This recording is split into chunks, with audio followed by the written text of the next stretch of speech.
Laras Putri Adiningrum adalah nama besar di dunia kecantikan. CEO Aurora Beauty yang sukses ini bukan hanya dikagumi karena kecantikannya yang memukau, tetapi juga karena kepintarannya mengelola bisnis. Namun, di balik semua itu, ada sisi Laras yang tidak banyak diketahui orang. Ia lelah dan merasa kesepian. Hidupnya hanya berkutat pada pekerjaan, rapat, dan gala mewah. Ia bahkan tak ingat kapan terakhir kali ia tertawa lepas. Suatu malam, usai menghadiri gala peluncuran produk baru Aurora Beauty, Laras memutuskan menyetir sendiri. Ia ingin sedikit menikmati ketenangan di tengah jalan tol Jakarta yang mulai lengang. Tapi tiba-tiba, mobil sport mewahnya mengeluarkan suara aneh sebelum mati total. Astaga, apa lagi ini? Desah Laras frustrasi. Ia mencoba menyalakan mesin, tetapi tidak berhasil. Di saat seperti ini, ponselnya yang hanya menyisakan 2% baterai menambah penderitaannya.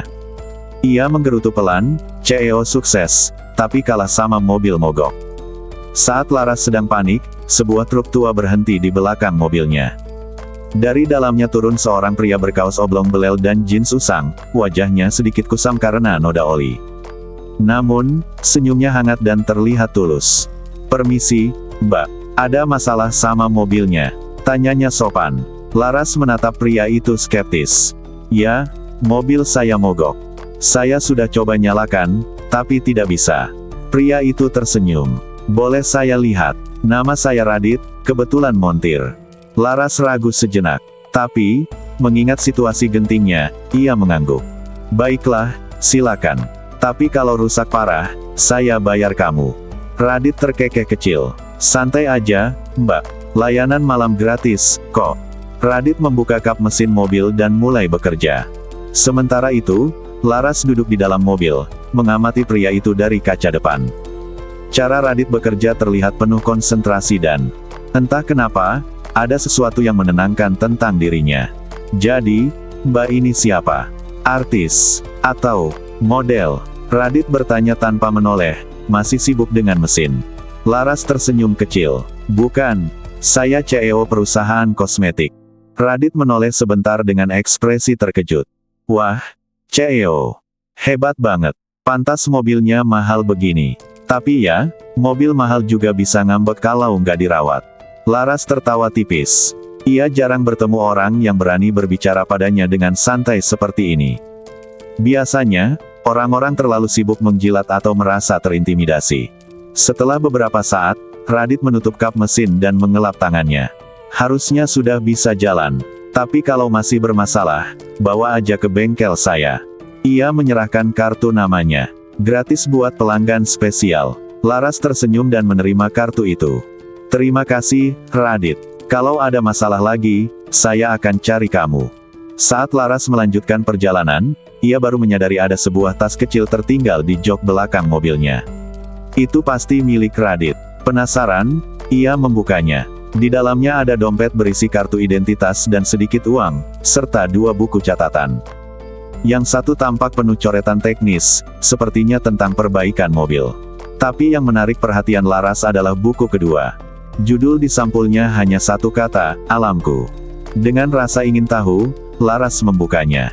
Buku itu ternyata berisi puisi-puisi. Laras membaca salah satu puisi. "Di bawah langit biru, aku temukan tenang yang tak pernah palsu. Di antara daun yang bergoyang, hatiku berbisik, disinilah aku pulang." Laras tertegun. Di balik penampilan sederhananya, Radit ternyata memiliki jiwa yang sangat peka. Ia terpesona dengan cara pria itu menggambarkan keindahan alam lewat kata-kata. Sementara itu, di sebuah warung bakso pinggir jalan, Radit duduk bersama temannya, Joni, seorang pengemudi ojol. Radit merogoh saku celananya dan mendapati tas kecilnya hilang. "Astaga, tas gue ketinggalan." Serunya panik. Joni menatapnya heran. "Di mana?" "Di truk." "Enggak, kayaknya di mobil Mbak CEO tadi. Gue lupa bawa keluar pas ngecek mesinnya," jawab Radit sambil mengacak rambutnya sendiri. Joni terkekeh. "Ya udah, santai aja. Kita makan dulu. Duitnya gue yang bayar. Tapi, lo kudu traktir gue bulan depan." Radit menghela napas. "Makasih, John. Gue utang banyak banget sama lo." Keesokan harinya, Laras mencoba menghubungi nomor yang tertera di kartu nama Radit. Mereka sepakat untuk bertemu di bengkel Radit agar Laras bisa mengembalikan tas kecil itu. Saat bertemu, Radit terlihat canggung. "Makasih banget, Mbak. Itu tas kecil penting buat saya. Kalau hilang, berabe deh." Laras menyerahkan tas itu sambil tersenyum. "Dompet dan buku-buku kamu masih aman. Tapi, puisi-puisinya bagus." Radit menatap Laras kaget. "Mbak baca?" Laras mengangguk. "Iya, dan jujur, saya nggak ngangka kamu bisa nulis sebagus itu. Kamu punya bakat luar biasa." Radit tersipu. "Ah, itu cuma hobi, Mbak. Kalau nggak jadi montir, mungkin saya malah jadi penulis pengangguran." Laras tertawa. "Kamu tahu, Radit, kamu mungkin montir, tapi hati kamu lebih peka dari kebanyakan orang yang saya kenal." Sejak hari itu, hubungan mereka semakin dekat. Laras sering mampir ke bengkel Radit, entah untuk memeriksa mobil atau sekadar mengobrol. Dari sana, ia mulai mengenal sisi lain Radit, pria sederhana yang mencintai alam dan hidup dengan jujur. Di sisi lain, Radit belajar bahwa di balik gemerlap dunia Laras, ada hati yang rapuh dan butuh kehangatan. Cinta mereka tumbuh perlahan, seperti bunga yang mekar di musim semi. Dan meskipun dunia mereka berbeda, Laras dan Radit menemukan kebahagiaan dalam kebersamaan mereka. Bagi mereka, pertemuan di tengah malam itu bukanlah kebetulan, melainkan takdir yang menghubungkan dua hati yang saling melengkapi. Waktu berlalu, hubungan Laras dan Radit semakin dekat. Meski dunia mereka berbeda, cinta yang tumbuh di antara mereka terasa kokoh. Namun, hidup selalu punya cara untuk menguji kebahagiaan. Laras tak pernah membayangkan bahwa suatu hari ia harus menghadapi kehancuran bisnis yang telah ia bangun dari nol. Suatu pagi, berita besar mengguncang dunia kosmetik. Kosmetik Aurora Beauty ternyata mengandung bahan berbahaya. Awalnya, Laras tidak percaya. Ia selalu memastikan produknya melewati uji standar yang ketat. Namun, penyelidikan mengungkapkan bahwa salah satu pegawai kepercayaannya, Benny, kepala tim riset, telah memalsukan laporan bahan baku. Benny bekerja sama dengan pemasok ilegal demi keuntungan pribadi. Aurora Beauty langsung dihujani kecaman. Produk mereka ditarik dari pasaran, dan Laras kehilangan kepercayaan dari publik. Berita itu bahkan sampai diangkat di televisi nasional, membuat nama Laras tercemar. Para investor menarik diri, dan perusahaannya dinyatakan bangkrut dalam waktu kurang dari 2 bulan. Di saat yang sama, nasib buruk juga menghampiri Radit.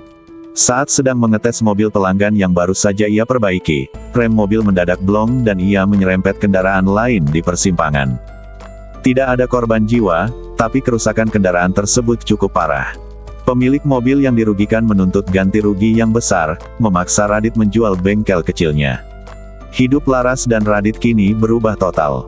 Laras terpaksa menjual apartemennya yang mewah dan tinggal di kontrakan kecil. Radit, di sisi lain, pindah ke rumah sederhana di pinggiran kota, mengandalkan pekerjaan serabutan untuk bertahan hidup. Namun, meski keadaan berubah, satu hal tetap sama, mereka saling mendukung. "Laras, hidup memang berat sekarang. Tapi kita bisa mulai lagi dari awal," kata Radit suatu sore saat mereka duduk di sebuah warung kecil menikmati teh hangat. Laras menghela napas panjang. "Aku kehilangan semuanya, Dit. Bisnis yang kubangun, reputasi, bahkan kepercayaan diriku. Aku takut mencoba lagi." Radit menggenggam tangan Laras. "Aku juga kehilangan bengkelku. Tapi tahu nggak, aku belajar satu hal. Hidup ini kayak mesin. Kadang mogok, kadang rusak, tapi selalu bisa diperbaiki. Kita cuma butuh waktu dan usaha." Kata-kata Radit membangkitkan semangat Laras. Mereka memutuskan untuk mulai dari awal bersama. Namun, kali ini, mereka ingin membuat usaha yang benar-benar berbeda dari apa yang mereka lakukan sebelumnya. Setelah berdiskusi panjang, mereka sepakat membuka usaha kecil berupa food truck yang menjual makanan sehat. Ide itu muncul dari pengalaman mereka yang sering makan di warung sederhana namun bermimpi memberikan sesuatu yang lebih bergizi dan terjangkau untuk masyarakat. Radit mengurus renovasi sebuah van bekas menjadi food truck sederhana, sementara Laras mengembangkan resep makanan sehat yang kreatif. Dengan nama Kantin Tengah Malam, food truck itu mulai beroperasi di pinggiran kota, menyasar para pekerja yang pulang larut malam. Awalnya, usaha mereka tidak mudah. Di hari pertama, hanya ada 3 pelanggan. Laras merasa putus asa, tetapi Radit terus memberinya semangat. Hei, 3 pelanggan itu awal yang bagus. Besok kita pasti dapat lebih banyak. Usaha keras mereka akhirnya mulai membuahkan hasil. Dengan resep makanan sehat yang unik dan pelayanan yang ramah, kantin tengah malam mulai dikenal. Banyak pelanggan yang kembali karena makanan mereka tidak hanya enak, tetapi juga dibuat dengan penuh cinta dan perhatian. Suatu malam, saat food truck mereka penuh dengan pelanggan, Laras menatap Radit yang sedang melayani pelanggan dengan senyum lebar. Ia merasa haru. Kamu tahu, Dit, aku kehilangan segalanya, tapi aku nggak merasa gagal karena aku masih punya kamu, ucap Laras dengan mata berkaca-kaca saat mereka duduk bersama setelah selesai berjualan. Radit tertawa kecil. Laras, aku cuma montir yang kebetulan suka nulis puisi. Tapi kamu bikin aku merasa jadi orang paling beruntung di dunia. Laras tersenyum. Kamu lebih dari itu, Dit. Kamu partnerku, teman terbaikku, dan satu-satunya alasan aku bisa bertahan. Radit mengeluarkan sebuah buku catatan kecil dari saku bajunya. Itu adalah buku puisi yang pernah dibaca Laras dulu. Ia membuka halaman baru dan menulis sesuatu di depan Laras. Di bawah langit malam, kita bangun mimpi dari nol. Bukan kemewahan yang kita cari, tapi tawa di tengah kerja keras. Laras membaca puisi itu dan tersenyum. Itu indah, Dit. Sama seperti perjalanan kita. Seiring waktu, kantin tengah malam berkembang pesat. Mereka menambah satu food truck lagi dan mulai memperluas bisnisnya. Namun, meskipun sukses, mereka tetap rendah hati. Laras dan Radit tahu bahwa kesuksesan sejati bukanlah tentang uang atau kemewahan, melainkan tentang memiliki seseorang yang selalu ada di sisi, baik dalam masa sulit maupun bahagia. Dan di tengah gemerlap kota yang kini mulai mengenal nama kantin tengah malam, cinta mereka terus menyala, sama seperti malam pertama mereka bertemu, di tengah jalan yang gelap, ketika nasib mempertemukan dua hati yang saling melengkapi.